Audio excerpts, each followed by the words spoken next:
I don't know how many of you watching this video right now will remember this fellow, perhaps some of you. This is Fidget the Gnome.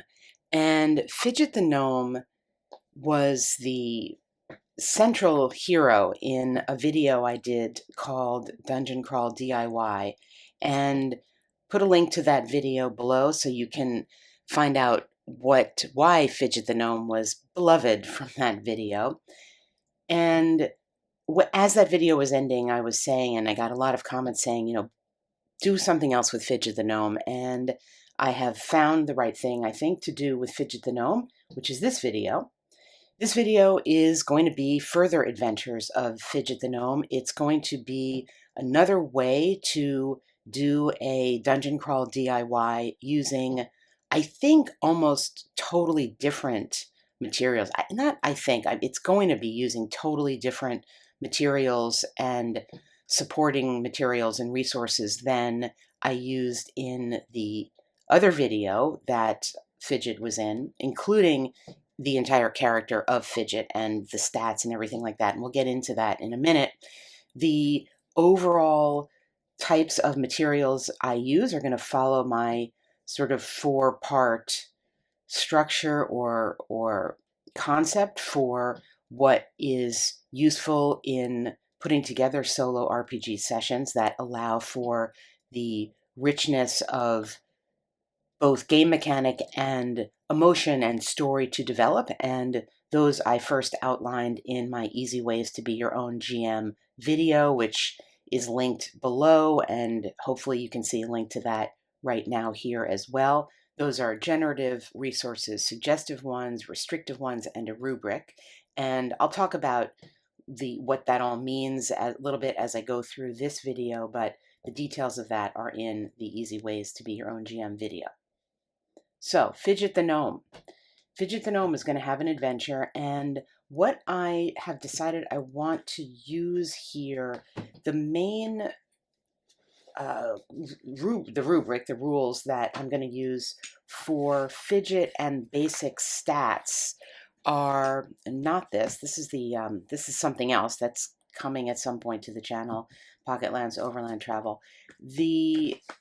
I'm going to go with microlight, and microlight is, I'm going to get to it here. I've wanted to use microlight for a while now. There's just a ton of stuff available for it, and we can see the credits here.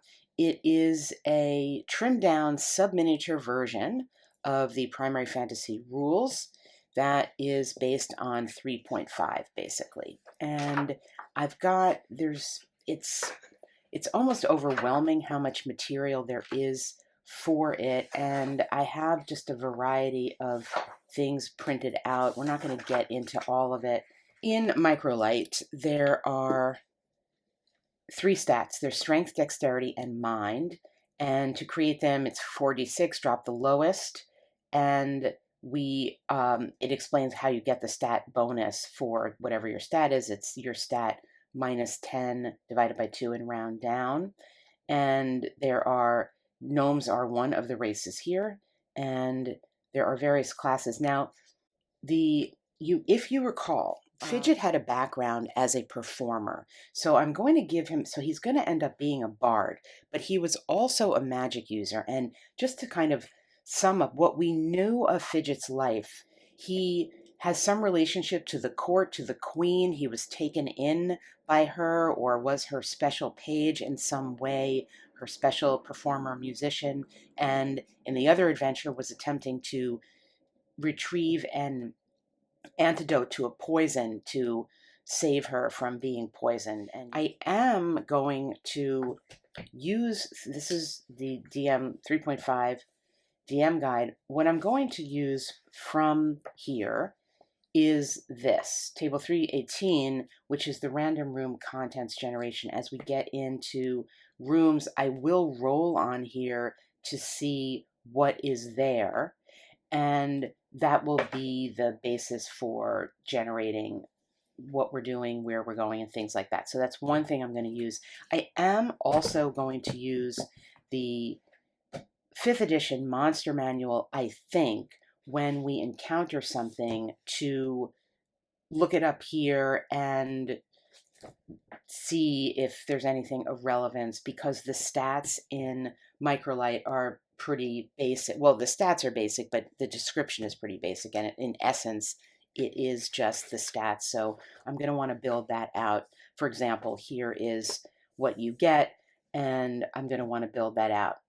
In terms of what I encounter and the basis for finding things, I'm going to be relying heavily on the Tome of Adventure Design to help with, well, help with a bunch of things.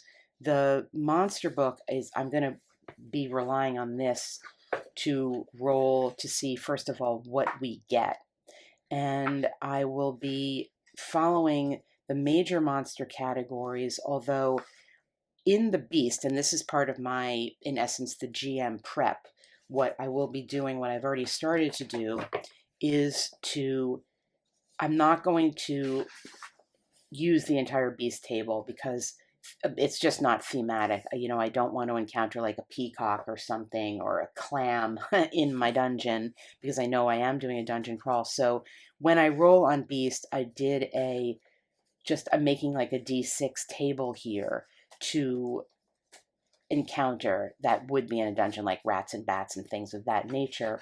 The other thing that comes from here that I'm going to be using, and I'm not really sure how yet, is that there is going to be a chance of two different things happening. There is somewhere here that I can't find right now, a tactical combat chart, and what that does is it provides a description of something that would be happening in the environment that would impact the combat in particular. So there's going to be maybe a 30% chance of that happening, or 20, I don't know. And there's also a chart here on this combat profile that there's going to be, again, maybe, I don't know, a 20% chance of any given monster having a special attack. And if it did have the special attack, I would roll on here. This is a D100 table. I'm not doing the first part. It would just be referencing the second part, which delineates how many special attacks that it could possibly have. And then you go to another table to see what that special attack is. So we're gonna develop this as we go. But these are the things that I'm thinking of when I looked back through the tome to see what it offered. Those were the things that sort of spoke to me in terms of bringing it in. And of course, we may well also develop special features and things like that as we go. I just don't really know. And I think the other thing is, I decided there was a table here I was going to start out on to, right, we're going to give our dungeon a name. We're going to have it be an item-based mission and a reason. And then as I develop that, we're going to connect it specifically to Fidget. When I started making these notes, I started out by just writing down what I thought I might use.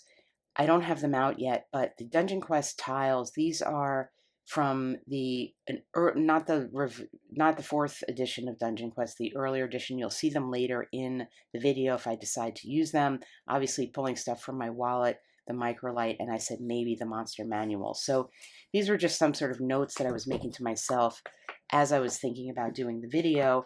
And in terms of my wallet here, I think I'm going to just keep it pretty simple. This is a new addition to my wallet. This comes from the AD&D DM guide, which is a D20 roll for what is in the room that you might go to, that I originally thought I would use until I saw that there is something in 3.5, and I think 3.5 probably makes more sense to keep with that, although we'll see.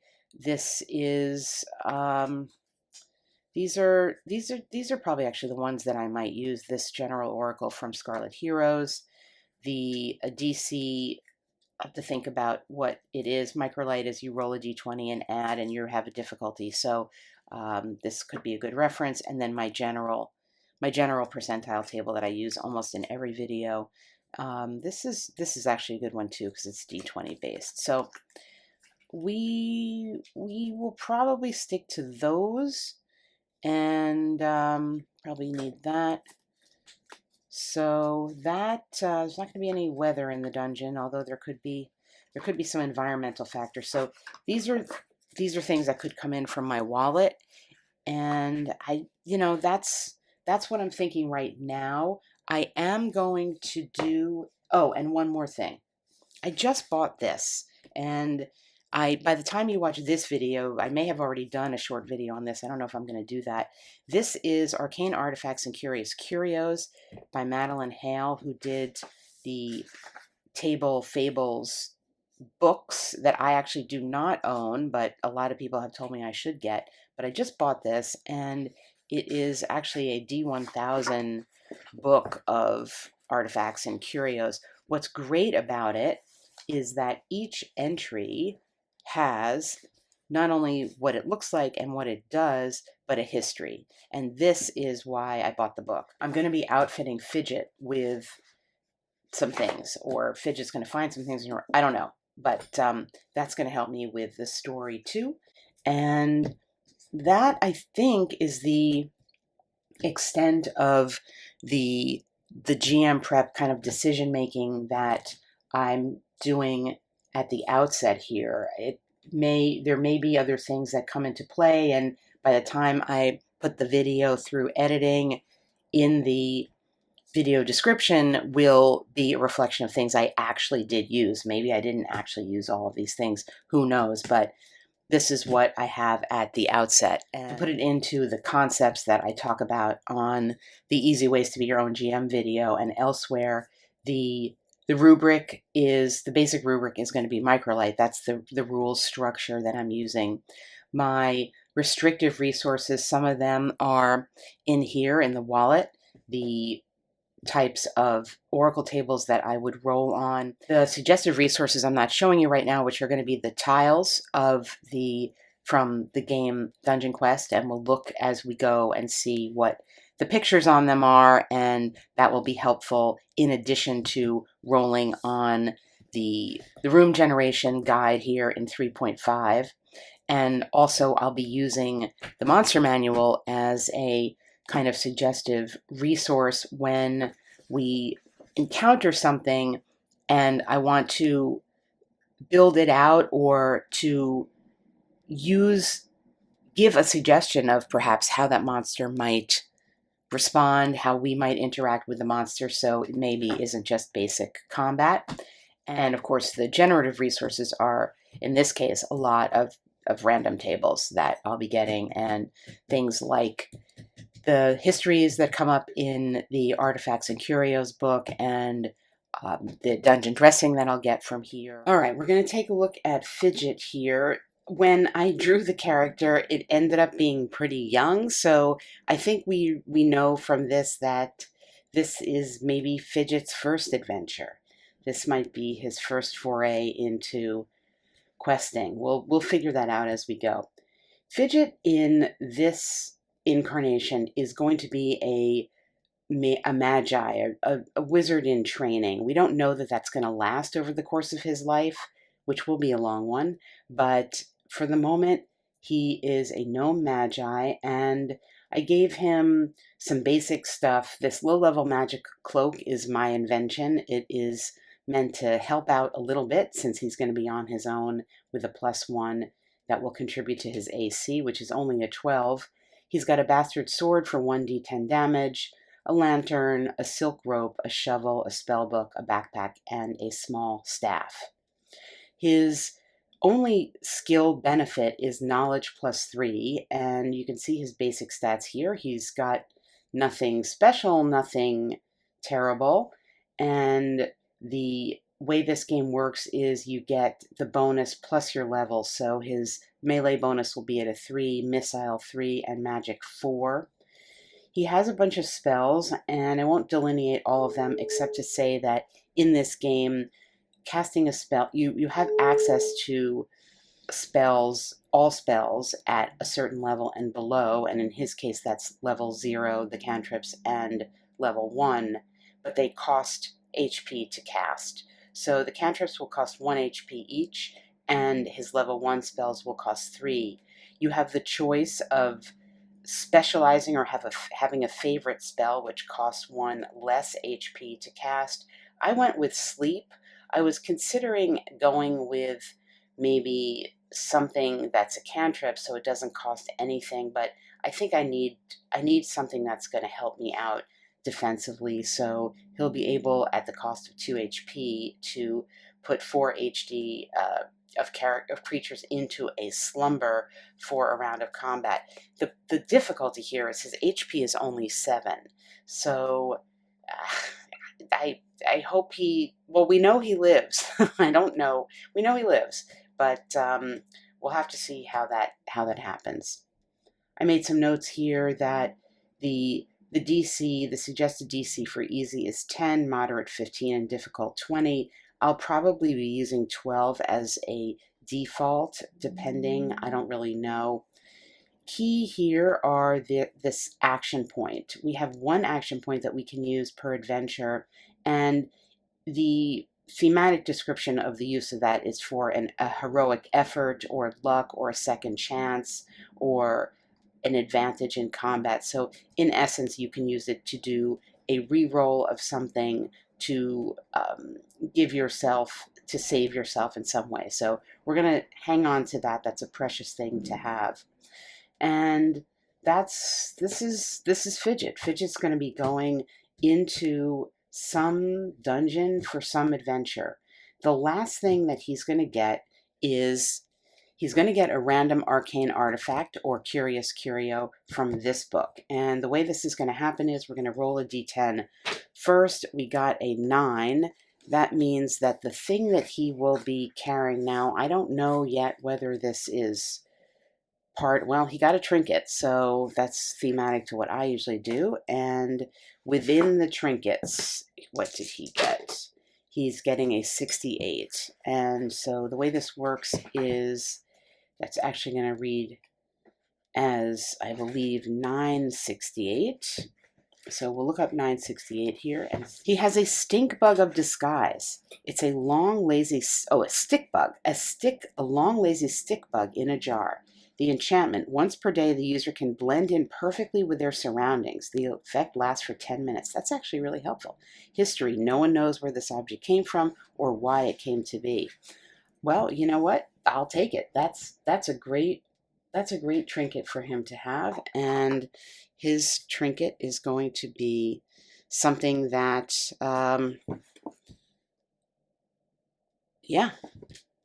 something that's going to help him out. So I'll make a note of that. I think to get this thematic to the rule set here, we'll call this a cantrip. So that's going to cost him 1 HP to cast. And I should note that the HP used in this manner cannot be restored through any type of healing spell. They can only be restored through rest. So we'll have to see how we figure that out. I'm not going to be keeping track of time so much as we go, but that will be something that develops along the way. All right, let's see where Fidget's going to be for this adventure. And we're going to go to the Tome of Adventure Design for that, just to see. It says principles and starting points. So he's going to start at the dwelling of the ghostly... ghostly what? The dwelling of the ghostly monks. Interesting. So Fidget the Magi is starting at the dwelling of the ghostly monks, and maybe that is, he's going to get a quest there perhaps, or something. So we're going to think about that and see what happens next. So we're going to remember something about Fidget from what we know, which is that he's he kind of moves around life. That's how he got the nickname Fidget. He doesn't stay in one place for long. And here he is outside the dwelling of the ghostly monks, and the monks themselves are part of this kingdom and part of the castle keep area where the queen, who Fidget is very attached to for some mysterious reasons that we don't yet know, lives. And he's shown up here to get a mission from these monks, and we knew already that it was going to be an item-based mission because that is what I wanted it to be. And he needs to smuggle something, so he's going to smuggle. What is he going to smuggle? Hopefully Fidget's the guy for this. To smuggle a map. Let's see. This is a map of a district in a city, and it is the map of, it's a merchant's area. So this is a map that has to be smuggled, and it is a map to a secret or holy area in the city that sells relics or artifacts or something like this of importance. And so Fidget's got this map of a map toward a sacred area, and he has to smuggle it through some area. And what area? A major temple. So he's going to be maybe in the catacombs or something of this temple. And I think we know that if he loses this map, he automatically fails this mission. And perhaps that would be represented if he ever gets down to 0 HP, that the mission is lost, the map is gone. That little old Fidget here is being sent on this mission as a test by these ghostly monks to see if he can enlighten himself, to see if he can begin to improve himself in society and start to fulfill the greater destiny that we know he has. In any case, Fidget's set up with his map, and he is about to enter the catacombs of this great temple to try to travel through it and deliver this map to someone at the other end. Fidget approaches the catacomb and the entryway, and I think we'll start out, though I've got this set up. I'm, as I mentioned earlier, going to be going to the 3.5 DM guide to determine what the baseline of he sees in the room, but we're just going to piece it together. In any case, I think we're going to start out by just doing a perception check to see if he can easily enter the catacombs or if he has some difficulty in doing so. And so for that, we're going to say that this is going to be a moderate difficulty of 15, and we're going to be rolling with his mind and knowledge bonus. So we're going to get a total of a +6 on this d20 to see if we can meet a 15, and we do. So he, with his certitude of the mission from the ghostly monks, knows that he's entering the right place, and he steps into the room, the entry room. There's beautiful sort of mirrored tiles there, and what else does he see? There is in the distance, there's some sort of a bell, like a hanging bell tower thing. Not really a bell tower, but like a bell or some type of thing that would make a ringing sound. And there's also some scraps of wood on the floor. And most importantly, what is the encounter level here? That's going to be nothing. There's nothing else here. So he walks in, he sees and makes note of this bell, and he's just going to proceed on through the catacombs and comes to a corridor. The next room or the next area is a corridor, and in this corridor there are some cracks on the floor, and there's some ash. So there's cracks on the floor, there's ash on the ground as well, and there's going to be a trap here and some further features. So for the features and the trap. All right, let's go to the Tome of Adventure Design. We're going to learn more about what are the features of this corridor, and it has pillars in random locations. So he sees like old stone catacomb type pillars that are sort of covered in ash.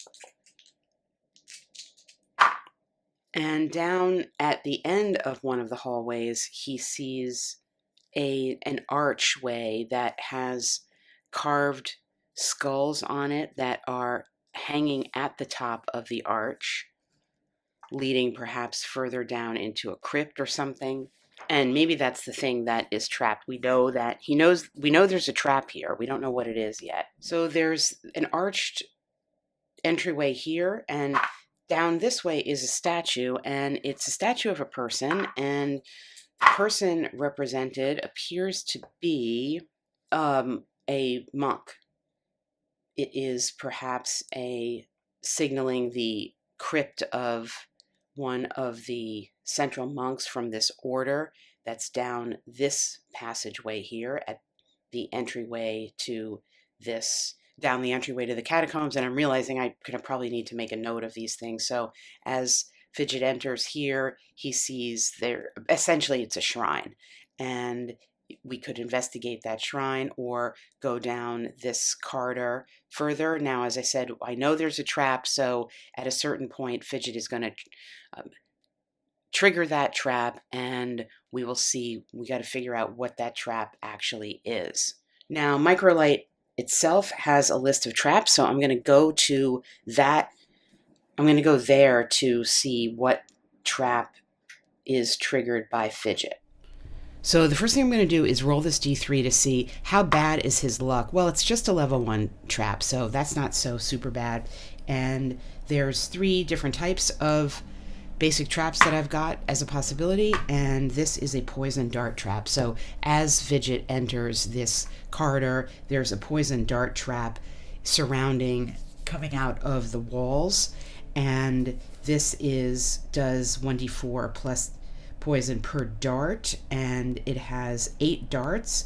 To find it and avoid it entirely is going to be a difficulty of 20, and to disable it is going to be a difficulty of 18, or else he's going to take some damage here. So let's see, could he find it?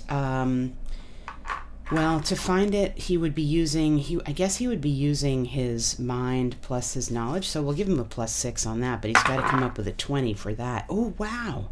Look at that, Fidget. Fidget, he did it.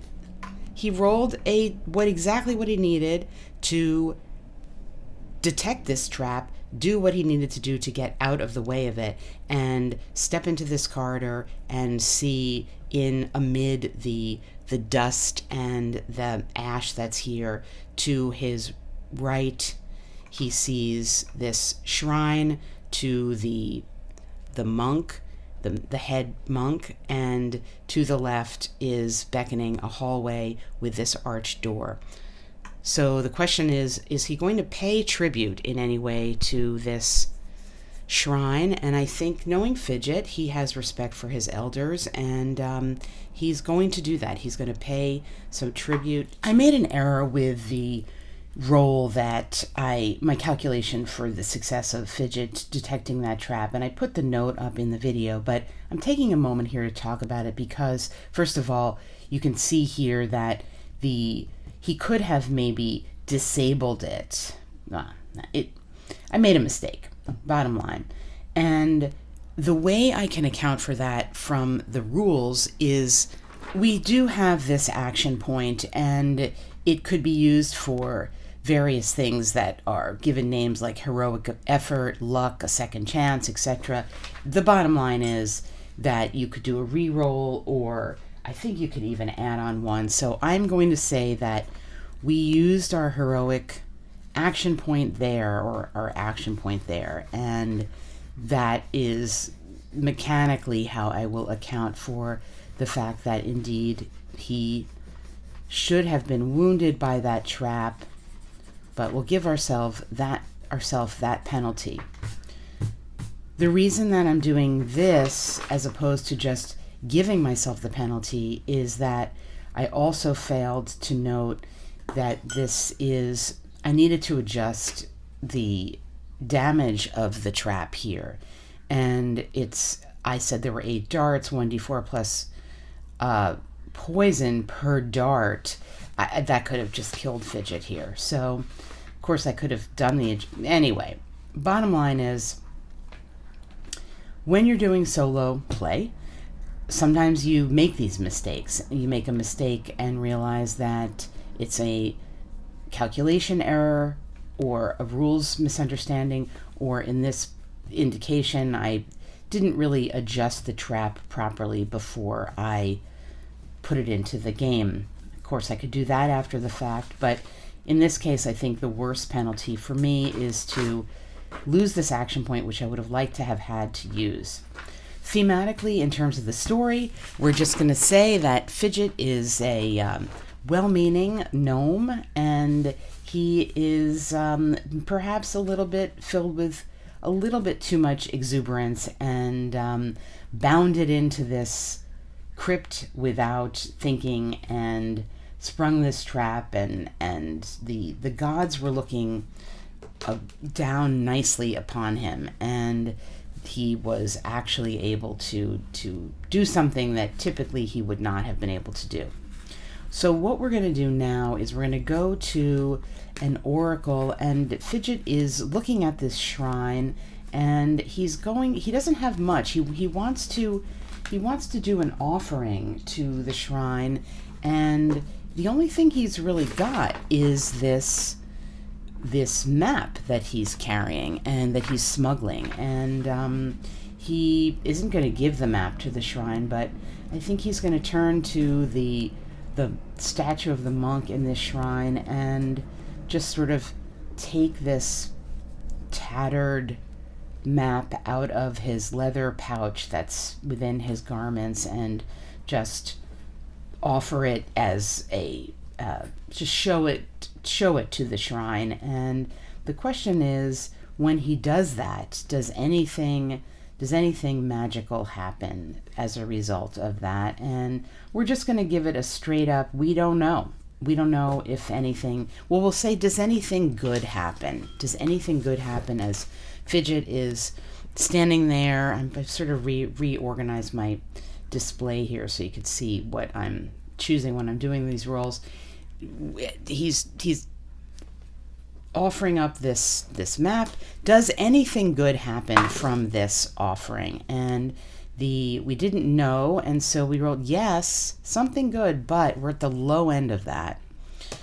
So he turns to the shrine and puts the offering in the air, and there is a voice from beyond, and the voice from beyond is this monk, and the monk says, in effect, Fidget, I helped you get out of the way of this trap.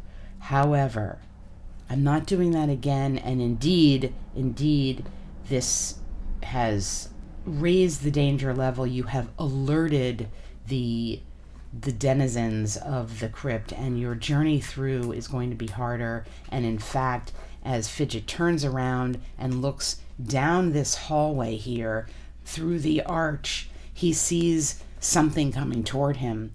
We're going to do just a D100 roll to see what is coming down the hallway at us. 23. It's going to be some type of elemental. Okay. Let's find out what type of elemental. So the first thing is we're going to see the social strata of the elemental. We're going to see what that is. 60. So it's going to be a servitor, normal elementals, and weak djinn. That's going to be maybe the remnant of the remnant of somebody in this cathedral. And let's check. Let's see its basic shape. 60. Okay. Incorporated into a construct. And its plane of origin, a lot of 60s here. Ice. It's a cold elemental. And its method of binding the elemental creature is going to be a sacrifice. Some particular sacrifice is required to control the elemental, and this has given me a lot to think about, and I want to try to make a strength save as against a DC 15 as suggested by the monster manual, and indeed I made the strength save so actually without even my modifiers here. So what this tells me is that the ice elemental coming down the way is not going to immediately subsume me or have combat with me. We're going to have a different type of interaction. And the fact of what I rolled up, there were a lot of different things in there, and sometimes this can happen when you go to a bunch of random tables, because we know, first of all, that elementals themselves are basically constituted meaning as much as matter. So they are ideas in a sense as much as they are anything else. And we were told here that this had to do with being bound from a construct, which kind of throws me a little bit. And then there's also the concept that it is a servitor, or it is in service of something. So I'm wondering if the monk statue here at the end, which is here, we as we recall, this is where we were. I had to reorganize a little bit.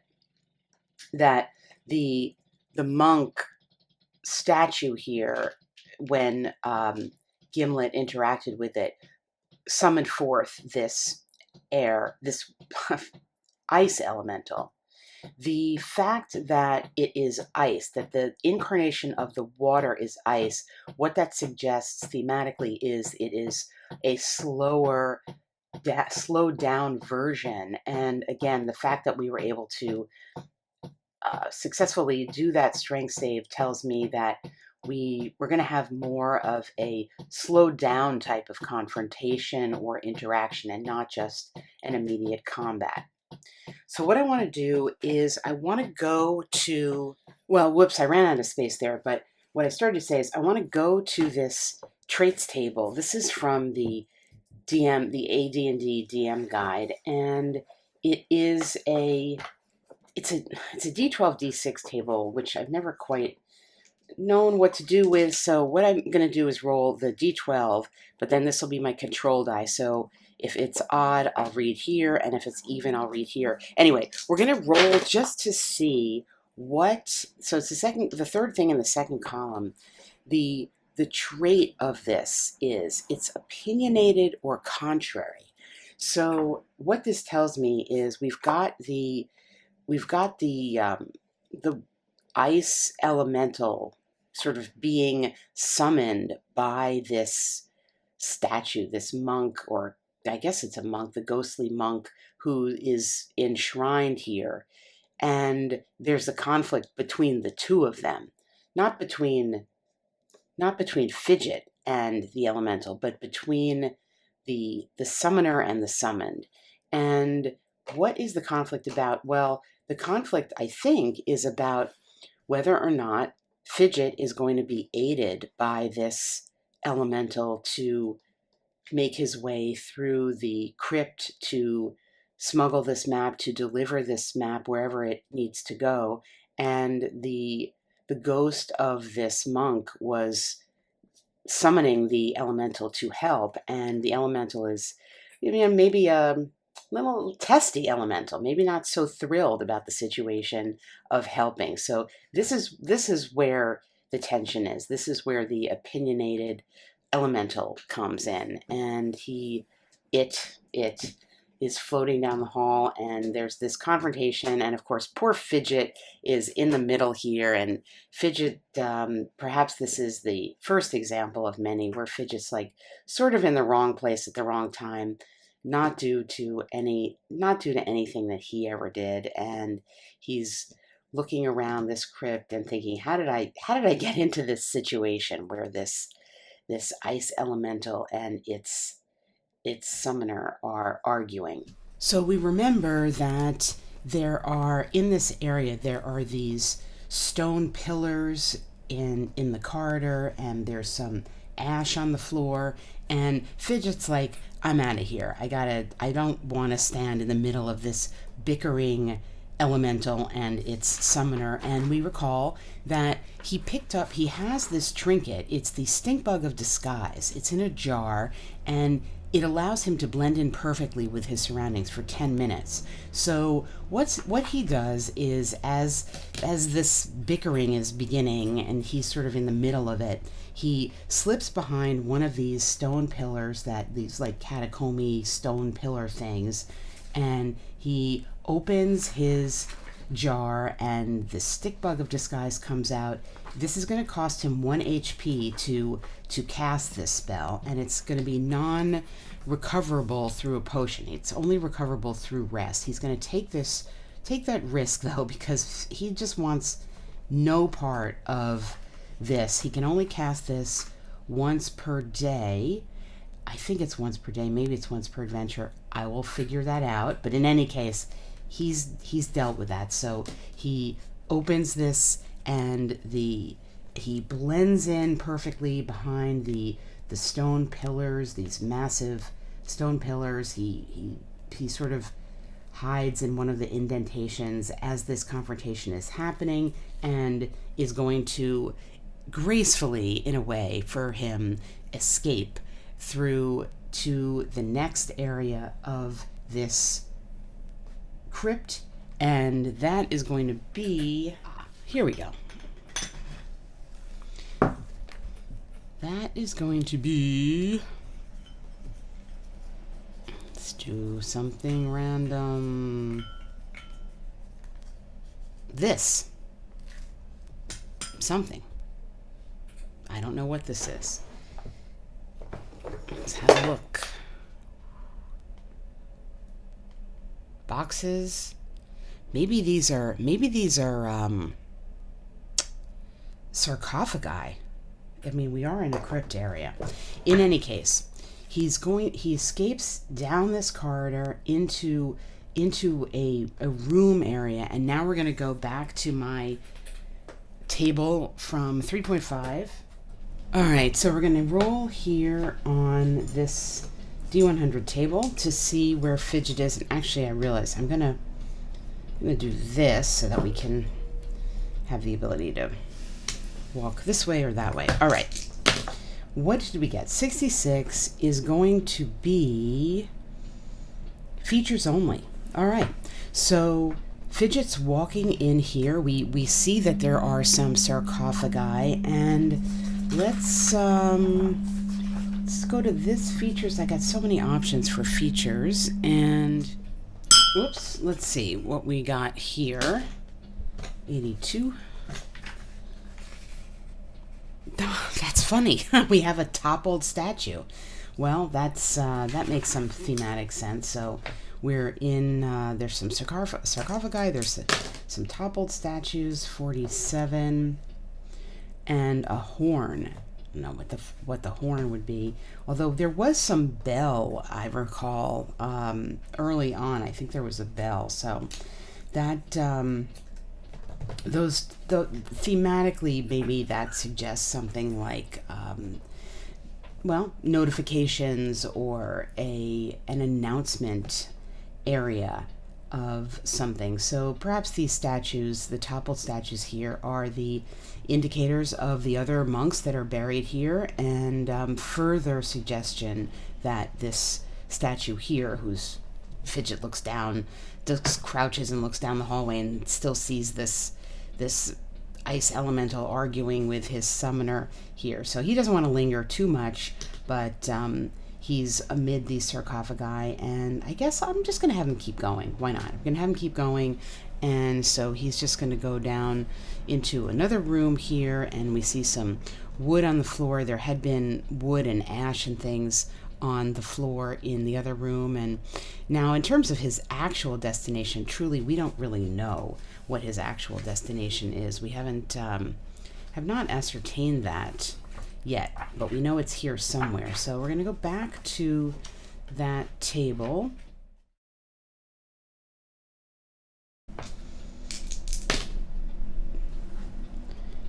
Monster and more features. So we're going to encounter a monster here, somebody lurking around. And for that, we're going to back to the tome.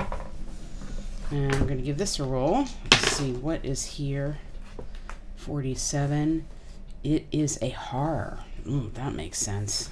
Guys, I'm not having a good feeling about this horror. All right. It's a horror. They are... Poor Fidget. 99. It's a horror out of time. Either immune to time or with powers over time. It's barely intelligent, and I guess we could roll separately, but whatever. We'll just go. It's a horror out of time. Not so great. Let's see more about it. And it says roll separately. Here it explicitly says roll separately for each column of the table. So let's see, what form does it take? So Fidget's going into this other room, and before him he sees a plant, some type of horrible plant, and the attributes of the plant are he sees an oozing plant. That is horrible. That is horrible. I saw an oozing plant recently, and it was in my office after like almost 2 years of inattention. All right, 76 is the exterior of the plant is spiky. This is like what literally was in my office. And it's a spiky oozing plant with, partially mechanical. Interesting, because I sort of dropped this concept, but with that elemental, there was the concept that it was from it was incorporated into a construct. So there was a construct element to this, as well as to this horrific oozing plant. That part of it is mechanical. Now, one suggestion could be that this idea of a partially mechanical, horrific oozing plant, if we take the concepts of, if we think back to, we've got this water elemental here, maybe this is maybe what's symbolic here are the 4 elements, that this is now, we're dealing with like an earth, not an earth elemental because it's a plant, but maybe something that the earth was trying to be transformed about. I mean, that's a possibility, that we got water, we got earth. Maybe we're going to encounter something thematic with the 4 elements as we go through here. Earlier on, I had pulled off my shelf this dictionary of symbols when we first encountered that elemental and flagged this page. I didn't actually refer to it in the video, although I believe if you look back closely, you'll see the spine of it sitting on the side of some of the segments, because I was going to pull it out, but I didn't.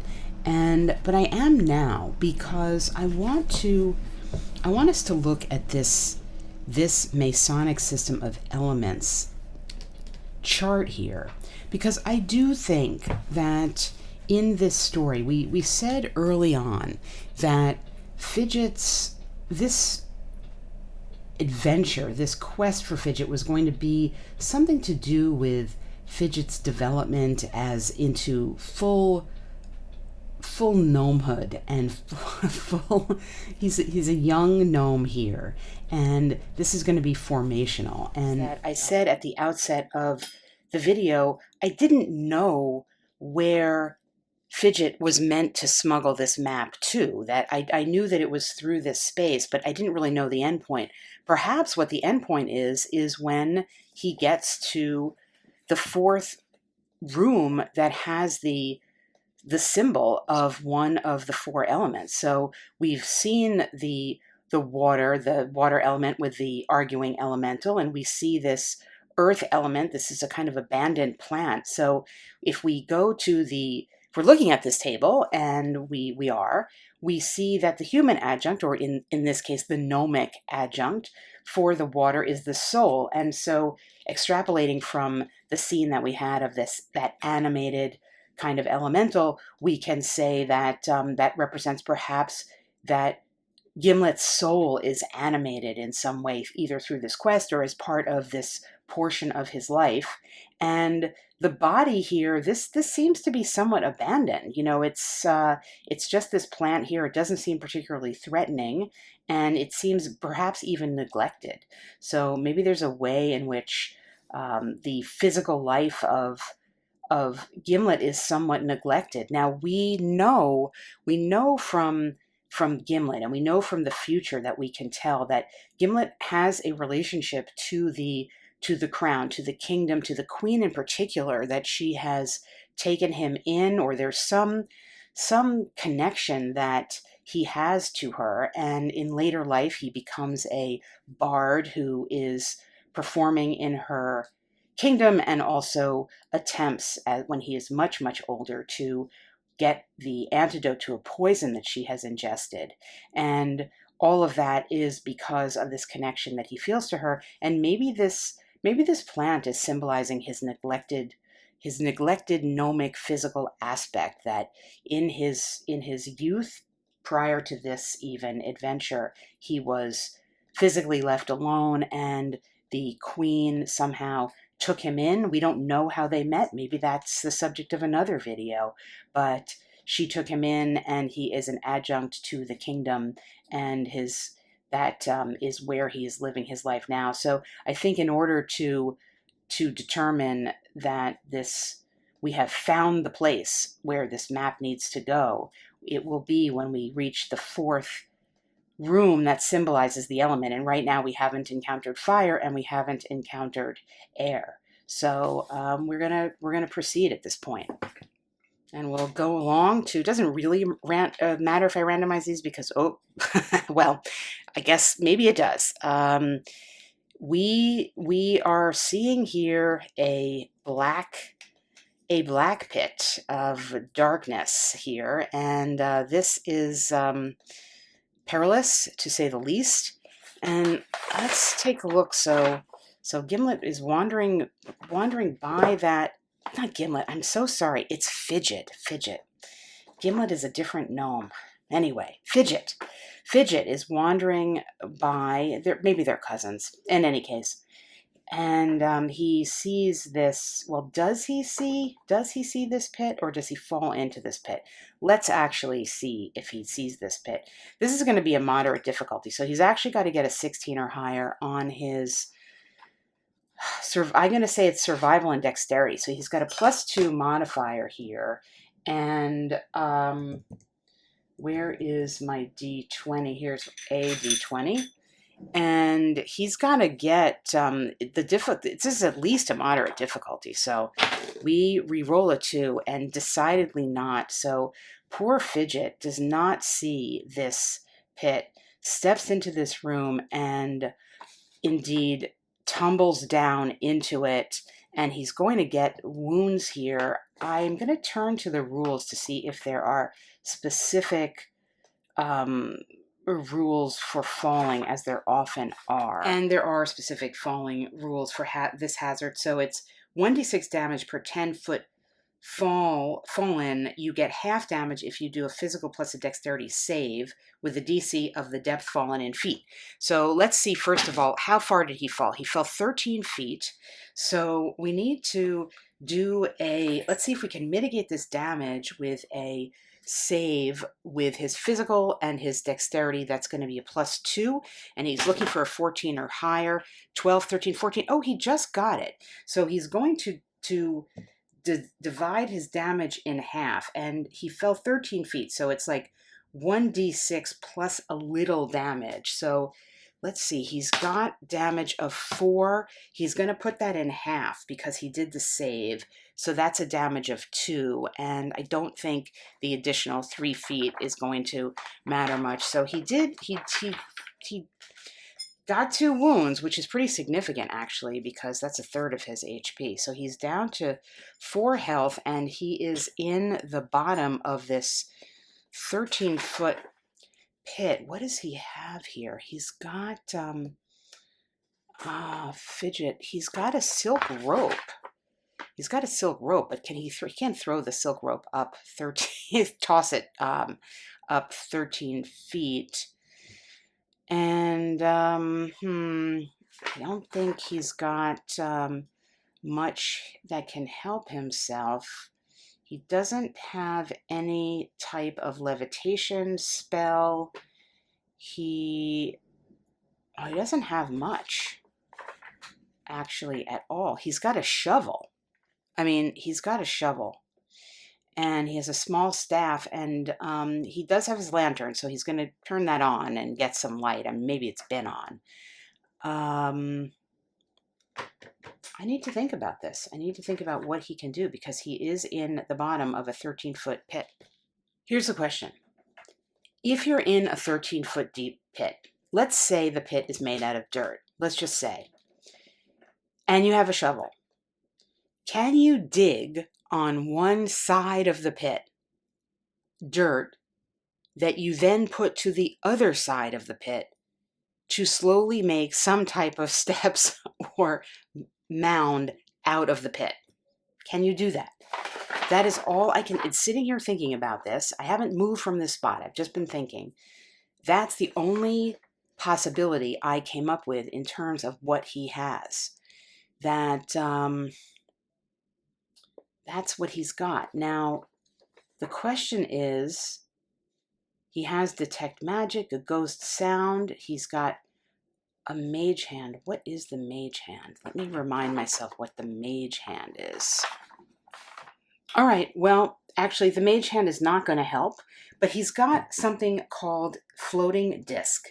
It's a first level spell that he has. I haven't written it down here, but he has access to all of these. It's going to cost him, the problem is it's going to cost him 3 HP to cast, and he's only at 4 HP. He hasn't rested. He hasn't gained any of that back. What the floating disc does is it will create a 3-foot diameter horizontal disc that's going to hold 100 pounds, and it is going to last for an hour. So he could float up out of this thing, but really he only has, that's it. I mean, he's going to be down to 1 HP after that, because he only has 4. So that's what he's going to do. And as I understand it here in Microlight, there is no casting roll that he needs to make. He simply just needs to take the HP damage. And so that's what he does. He casts floating disc, and he steps on this disc, and he will float back up out of this pit. He's on the edge of this pit, and there's only one way to go. And so he's going to continue walking. Now, the thing is, he's down to 1 HP.